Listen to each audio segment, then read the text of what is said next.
Sir బాలకోటే గారు sir నమస్కారం sir. నమస్తే ఆదిత్య గారు. సార్ మరి ఏపీ ఎలక్షన్స్ అయితే దగ్గరలో ఉన్నాయి. ఒకవైపు వైసీపీ జగన్మోహన్ రెడ్డి గారు వరుసపెట్టి విడతల కొద్దీ అభ్యర్థులను ప్రకటిస్తున్నారు. మరోవైపు జనసేన, టీడీపీ నుంచి ఇంకా అభ్యర్థుల లిస్టు ప్రకటించలేదు. మరి దగ్గరలో ఉంది కాబట్టి ఎప్పుడు ప్రకటించే అవకాశం ఉంది. అయితే చాలామంది అడుగుతున్న క్వశ్చన్ ఏంటంటే, మీరు కూడా ఎంతో ఉద్యమాలు చేశారు. అమరావతి కోసం ఎప్పటినుంచో ఫైట్ చేస్తున్నారు. మీలాంటి వాళ్ళు అసెంబ్లీలో ఉండాలని కూడా చాలామంది కోరుకుంటున్నారు. మొన్న జర్నలిస్ట్ భరద్వాజ్ గారు కూడా చెప్పడం చూస్తున్నాం. మరి మిమ్మల్ని ఎవరైనా ఏ పార్టీ వాళ్ళని సంప్రదించడం జరిగిందా టికెట్ కోసం అని? మీరు కూడా నందిగామ నుంచి టికెట్ ఆశిస్తున్నారని విన్నాం మరి. మరి మీరే ఒపీనియన్ ఏంటి సార్? మీరు ఎమ్మెల్యేగా టికెట్ దొరికే అవకాశం ఏమన్నా ఉందా? లేదా? ఏమంటారు సార్ మీరు? ఆదిత్య గారు ధన్యవాదాలు. మీరు అన్నట్టుగా ఆంధ్రప్రదేశ్లో ఎన్నికలు జరుగుతున్నాయి.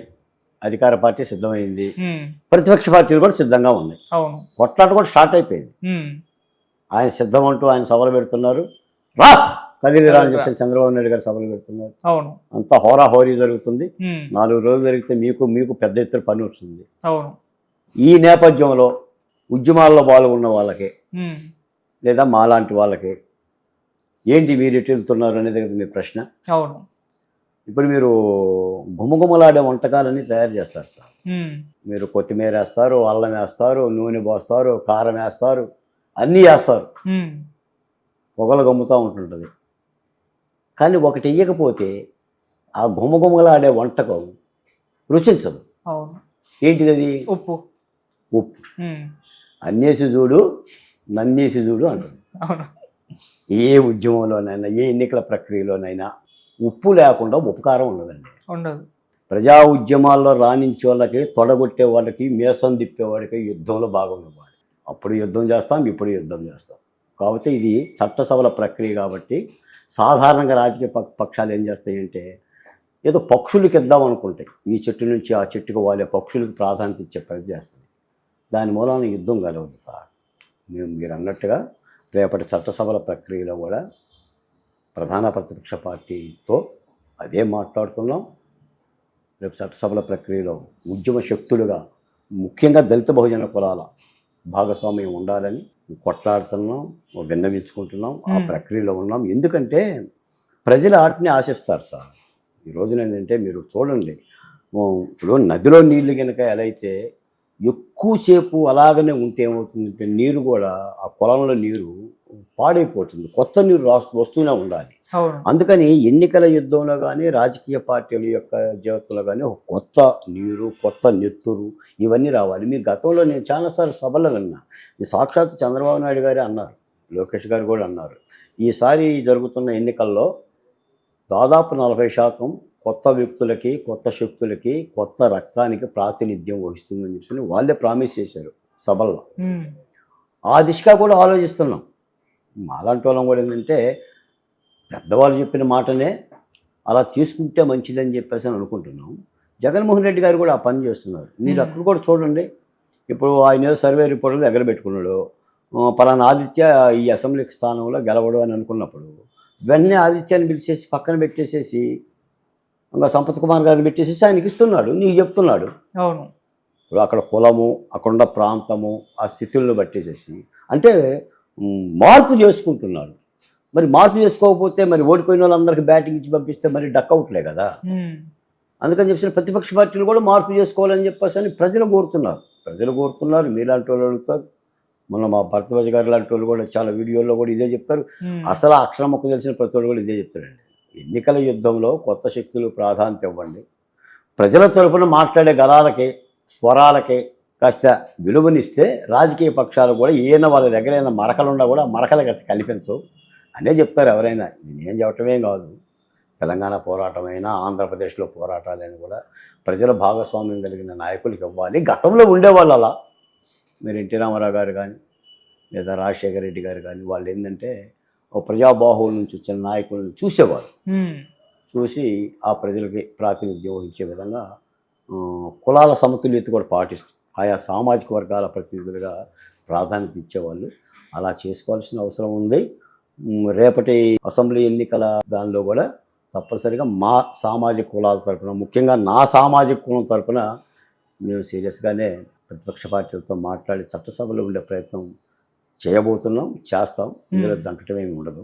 ఓకే. నేను ఆల్రెడీ 1500 రోజు అమరావతి ఉద్యమంలోనే నేను కొన్ని వేల మంది ఉన్న మహిళామణుల తల్లుల సాక్షిగానే ప్రకటించాం. మా అంబేద్కర్ గారు ఏం చేసిందంటే రాజ్యాంగం రాసి కూర్చోలా.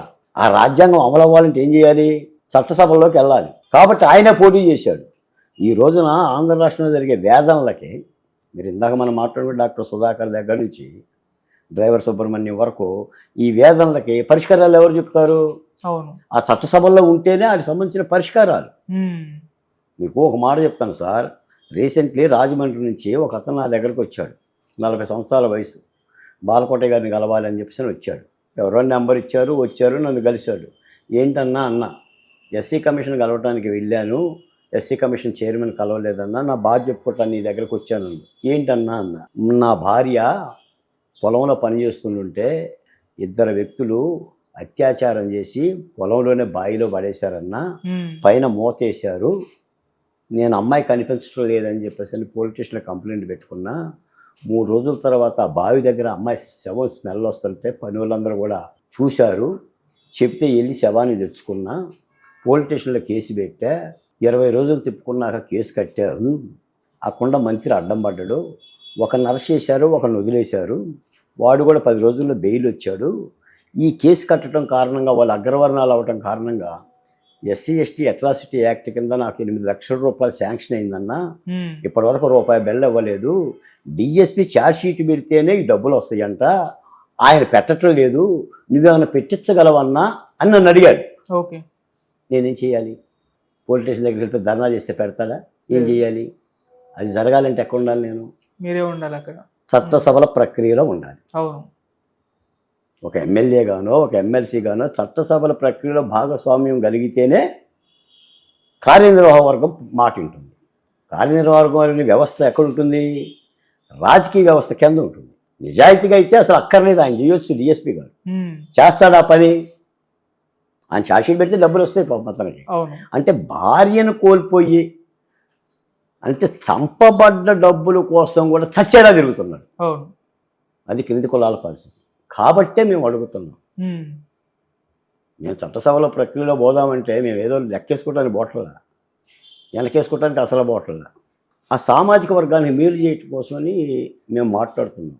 దీనిని ఎంతవరకు స్వీకరిస్తారో పెద్దలు కానీ, నా శ్రేయోభిలాషులు కానీ, నా కోసం కష్టపడే వాళ్ళు కానీ, ఇదే తపన మాకు ఉదయం నుంచి లేచిన దగ్గర నుంచి. లేకపోతే ఈ మరణాలకి ఏదో ఒక పరిష్కారం చూపించాలి, న్యాయం చేయగలగాలి. దాంతో చేస్తున్నాం. తప్పనిసరిగా అన్నీ సక్రమంగా జరుగుతాయని కూడా ఆశిస్తున్నాం. Okay sir. ఒకవేళ మీకు వైసీపీ నుంచి టికెట్ వస్తే మీరు వెళ్తారా సార్? వైసీపీ నుంచి చేత అంటే ఇప్పుడు ఈ చేతులు అయితే ఆ గీత లేదండి. 4.5 సంవత్సరాలుగా ముఖ్యమంత్రి జగన్మోహన్ రెడ్డి గారి గజ్జల్లోనే ఉనికి పుట్టించడం. నాకు వైసీపీ నుంచి ఆహ్వానం ఎందుకు వస్తుంది? వాళ్ళు మాత్రం ఎందుకు ఇస్తారు? వాళ్ళు ఇస్తే మాత్రం నేను ఎందుకు తీసుకుంటాను? నేను తప్పనిసరిగా ప్రతిపక్ష పార్టీలతో కలిసే ఉద్యమం చేయాలనుకుంటున్నాను. ఇంకో మాట కూడా చెప్తా ఆదిత్య గారు, అసలు ప్రతిపక్ష పార్టీలను ఏకవాక్య తీర్మానం మీద ఐక్యంగా పోరాడాలని చెప్పే ఉద్యమకారుల్లో నేను మొదటవాడిని. ఒక జనసేన తెలుగుదేశం పార్టీ కలిస్తేనే ప్రతిపక్ష పార్టీలు కాదు. ఇంకా ఆంధ్రప్రదేశ్లో సిపిఐ ఉంది, సిపిఎం ఉంది, కాంగ్రెస్ పార్టీ ఉంది, భారతీయ జనతా పార్టీ ఉంది. ఎందుకంటే అది ధర్మయుద్ధం అని మనం అనుకుంటున్నప్పుడు ఇక్కడ రాజకీయాల ప్రస్తావన ఉండకూడదు. జగన్మోహన్ రెడ్డి గారు బలమైన వ్యక్తి. ఆయన జయించాలంటే సరే గట్టి పోరాటం జరగాలని అనుకున్నప్పుడు తప్పనిసరి కలవాల్సిన ప్రతిపక్ష పార్టీలు కలిసినా కూడా అది ధర్మయుద్ధమే అవుతుంది. ప్రజలను ఆలోచింపజేయాల్సిందే. కాబట్టి నేను ఈ ప్రతిపక్ష పార్టీల జతతోనే ముందుకు వెళ్తాను. Okay. Thank you so much sir.